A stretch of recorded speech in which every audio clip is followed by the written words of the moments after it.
Okay, as some of you may know, I have a collection of covers from U.S. Navy ships named after places local to me, including various covers, or including covers for various ships named the USS Wyoming. I live in Wilkes-Barre, Pennsylvania, which is in the Wyoming Valley. As you can see, the Wyoming Valley Stamp Club behind me. Now, I identify 4 ships named USS Wyoming. The first one was a steam sloop launched in 1859, and that ship was named after the Wyoming Valley. The other 3 were named after the state. However, since the state was named after the Wyoming Valley, I still consider that a local connection.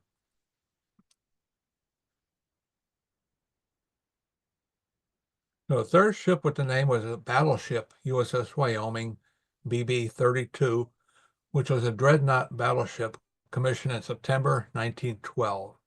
She saw service in the Atlantic and the Pacific.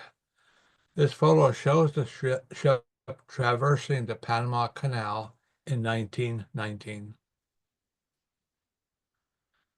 Now, the Wyoming was demilitarized in 1931 and converted to a training ship. During the demilitarization process, the ship's anti-torpedo bulges, side armor, and half of the main battery of guns were removed. So as a training ship, her designation was AG-17. Oops. Now this cover from 1937 marks the 25th anniversary of the ship's commissioning, and it notes that the ship was retained for training purposes as AG-17. Now, one of the ship's missions as a training vessel was an annual summer cruise. Her first such cruise was in 1931. This trip to Europe gave midshipmen from the U.S. Naval Academy at Annapolis training and experience in commanding the crew of a Navy ship. After the Naval Academy graduation in June, the new first-class midshipmen will be the equivalent of seniors in the fall, and the third-class midshipmen, the upcoming sophomores, prepared for the summer cruise. Now, in the 1930s, the midshipmen made trips to Northern Europe in the battleships USS Wyoming and the USS Arkansas, BB-33, which made up the Navy's training squadron. This is a photo of the Arkansas in 1930. One of my sources of information for this presentation was the U.S. Naval Academy Yearbook, known as Lucky Bag, for the class of 1936, which includes the classes that went on the 1935 summer cruise. Another source of information was a memoir, 1600 Men, A Personal Remembrance, United States Naval Academy, 1932 to 1936, by Robert Campbell Slate.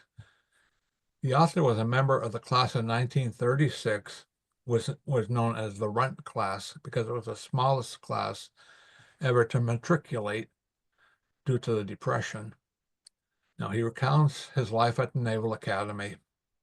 So from plebe summer to hazing, from academics and athletics to socializing and June week to graduation, and including the summer cruises, 1600 Men captures the essence of life at the Academy in the 1930s, the demands and the seriousness, as well as the pleasures and the humor.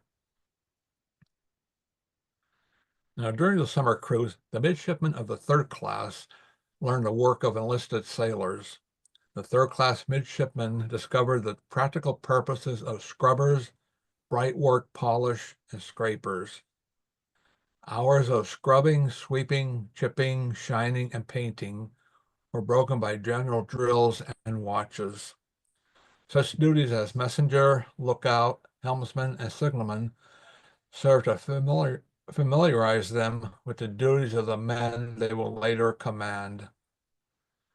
So a month of engineering duty, standing instruction watches amid hissing turbines and scorching boilers, tracing elusive pipelines and drawing complex sketches with colored pencils filled out the summer for the third class. Meanwhile, as shown in this photo from the yearbook, the midshipmen of the first class received practical instruction in their future duties as naval officers, including deck duties, engineering, and navigation. A month of experience in supervising labors and standing deck watches is alternated with a month of renewing acquaintance with the engine rooms and fire rooms, and with a month of trying to keep up with the navigating officer. Thus, their duties may range from routing out the third classmen and working over pumps to rising at daybreak to shoot stars. Now, after the work is done, the rest of the morning passes in long hours of drill at the guns. Afternoon lectures in seamanship, navigation, gunnery, and engineering are followed by recreation.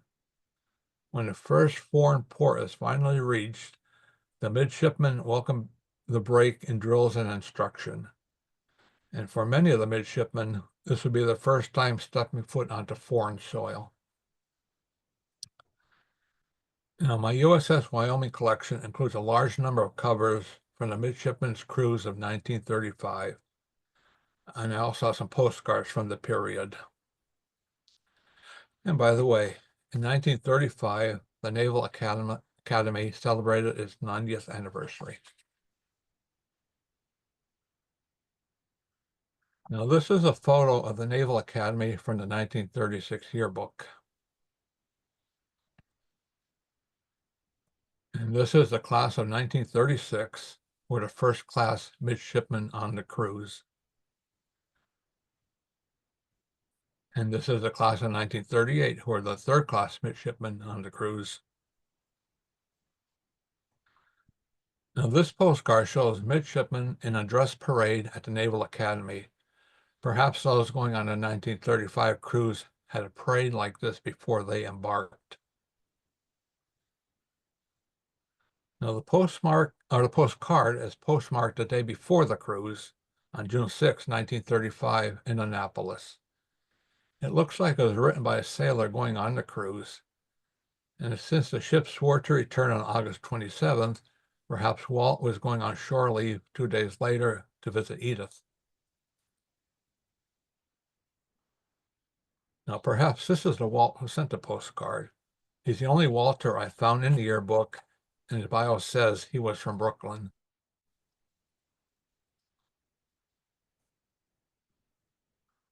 Walter Schlicht had a distinguished career in the Navy, attaining the rank of Rear Admiral.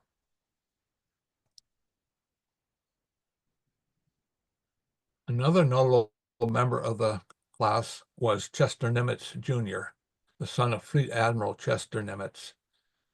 Jr. had a 21-year career in the Navy and rose to the rank of Rear Admiral.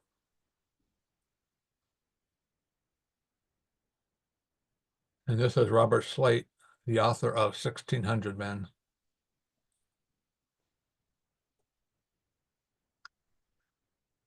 This postcard shows Bancroft Hall, which is a dormitory at the Naval Academy, and which is one of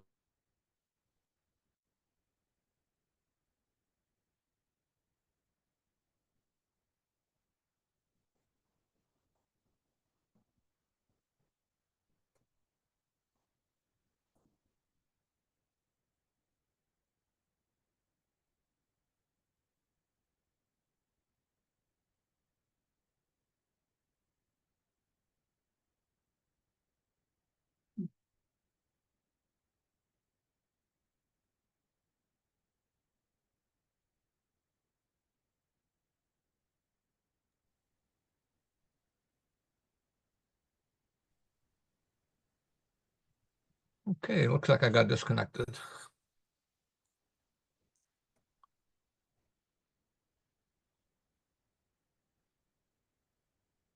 Okay, where was I? Okay, the ships left for the cruise on June 7th, 1935, as noted by this cover, bidding goodbye to Annapolis. The cachet lists the ships and the ports they will visit in the order of their port calls. After leaving Annapolis, the ship sailed through Chesapeake Bay to reach the open ocean. A week later, they're in the mid-Atlantic, as noted in the cancellation on this cover. On June 19th, the squadron reached Europe and entered the English Channel on their way to Scotland. 2 days later, they apparently sailed through the English Channel and along the eastern coast of Great Britain to reach Scotland. 2 days later, they're still in the English Channel. This is one of several covers I have that were mailed by J.S. Woodward, who was a member of the band on the Wyoming. This is a photo of two bands on the ship. However, the photo is from 1917 or 1918, not 1935.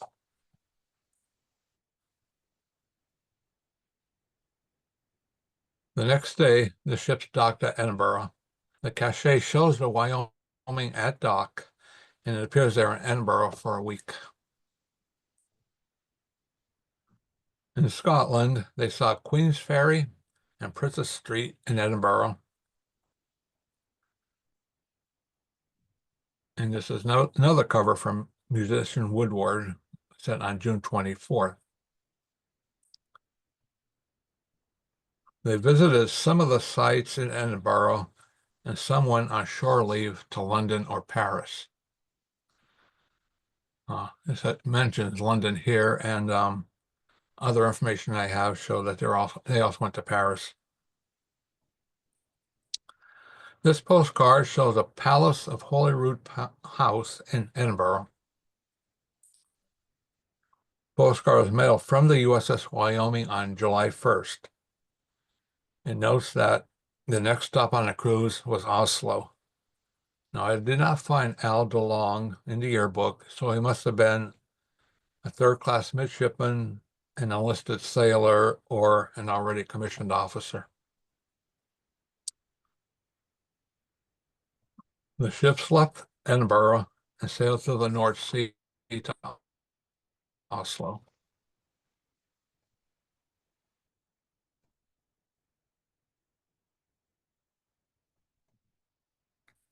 And on July 6th, they were in Norway's capital.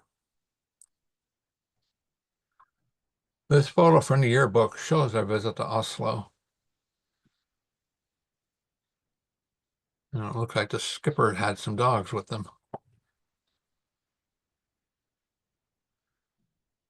And this postcard shows a view from Holmenkoll Railway in Oslo. It is postmarked July 29th, 1935. I don't think that's from anybody on the ship. The next stop was Copenhagen, and they arrived there on July 12th. Now, the last two covers I showed were mailed on July 6th in Oslo and July 12th in Copenhagen, but they both reached their destination in Rahway, New Jersey on July 25th. That is 19 and 13 days in transit. This cover is from the Wyoming sister ship, the USS Arkansas, which was also in Copenhagen on July 12th. This photo from the yearbook shows our visit to Copenhagen.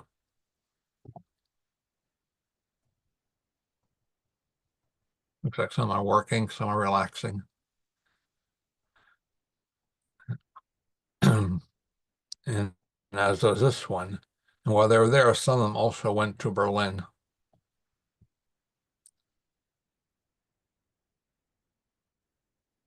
This postcard shows the harbor in Copenhagen around the time of their visit.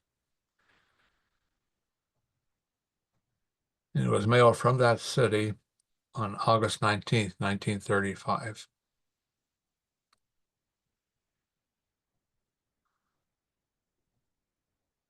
They were still there on July 15th. And when they left Copenhagen, they headed straight to Gibraltar. They were in Gibraltar on July 27th. And these photos from the yearbook show their visit to Gibraltar. Now, when I first saw this picture, I wonder why this sailor has "I am a first classman" written on the back of his work uniform. The book, 1600 Men, answered the question. The author wrote that, quote, as long as anyone could remember, the youngsters, which is a name given to the third classmen, wore white hats on the cruise, like these. And first classmen wore caps, like these. I know hats and caps seem like the same thing, but I guess there's a difference in the Navy. And he continued, this provided the visual difference in rank necessary in the military. While we were packing our gear prior to embarking on the cruise, the word was passed in Bancroft Hall that the first classmen would take 4 white hats as part of their gear. And the first morning at sea, we found out why.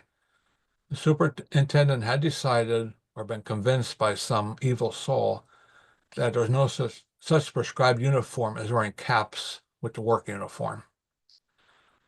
First class was ordered to stow its caps and don hats. This may seem like a small thing, but it was not.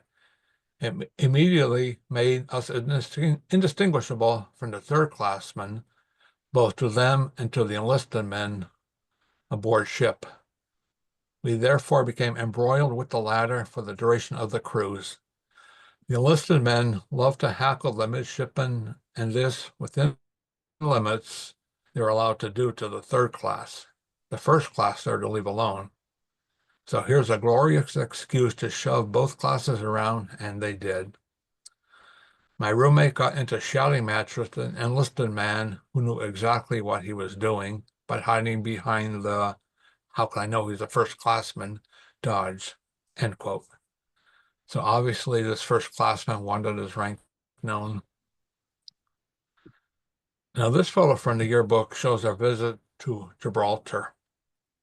While there, some took a ferry to visit Tangier in Morocco, which, as you know, is across the strait from Gibraltar.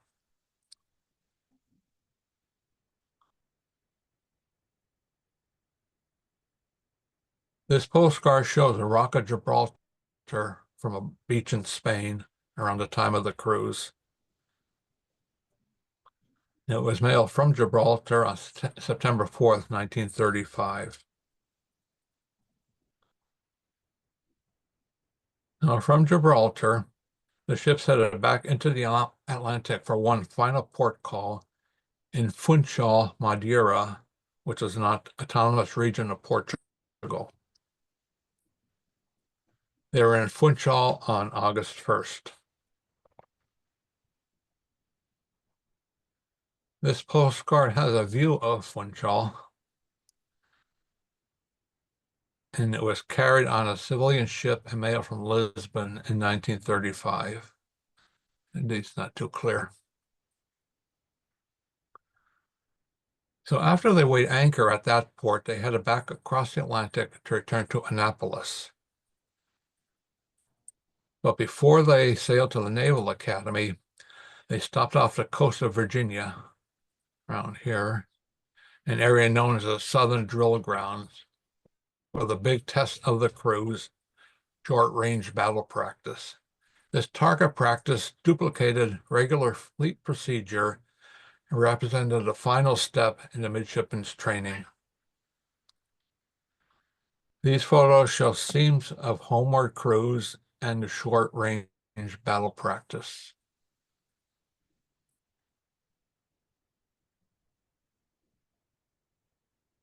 They stopped at Lynnhaven Roads and Hampton Roads in Virginia. They were in Hampton Roads on at least August 16th, as shown on this cover from musician Woodward. And on August 17th, they were there. Now, this postcard from 1933 shows a naval exercise at Hampton Roads. Oops. Old Point Comfort was located at Hampton Roads. This postcard shows it at the beginning of the Civil War. Though it was in Virginia, Old Point Comfort was occupied by the Union throughout the Civil War. The postcard was mailed from the USS Wyoming on September 11th, 1916. The caption gives a brief history of the fort. The message on the card is from a sailor named Clayton to his mother. This postcard shows Hampton Roads from Fort Monroe. And the card was mailed from Norfolk, Virginia in 1918. The ship and the crew were in Lynnhaven Roads on at least August 21st. This postcard shows the calm waters of Lynnhaven Bay. Now, before we head back to home port, I'll show covers from the Midshipmen's cruises in other years. The Wyoming's first cruise was in 1931, and that year they left Annapolis on June 5th. While in the mid-Atlantic 10 days later, she went to the aid of the foundering ice-cutting submarine Nautilus, commanded by the famed British Arctic explorer Sir Hubert Wilkins. The Wyoming took the disabled submersible in tow and took her to Queenstown, Northern Ireland. And later in that cruise, the ship visited Copenhagen, Greenock, Scotland, Cadiz, Spain, and Gibraltar. And after the stop in Gibraltar, she returned to Hampton Roads on August 13th. Now, in 1934, the ships left Annapolis for the Midshipmen's cruise on June 1st. On June 15th, they were in Plymouth, England. Other stops on that cruise were Villefranche, France, which is on the Mediterranean Sea, Naples, Italy, and Gibraltar. Now, in 1936, the Wyoming and Arkansas were joined by the USS Oklahoma, BB-37. One of the ports they visited was Gothenburg, Sweden. And in 1937, as shown by this cover, the ports of call included Kiel, Germany, Athens, Greece, and Livorno, Italy. In 1938, the crew celebrated the 4th of July in Portsmouth, England. That year, they also visited Le Havre, France, and Copenhagen, Denmark. Now back to 1935. So after gunnery practice off the Virginia Capes, they headed up to Chesapeake Bay, back to Annapolis. They were into Chesapeake on at least August 24th. And finally, they reached Annapolis on August 27th. Their long cruise was over, and they probably got a well-deserved shore leave before starting their classes at the Naval Academy in the fall. All right, thank you. Any questions?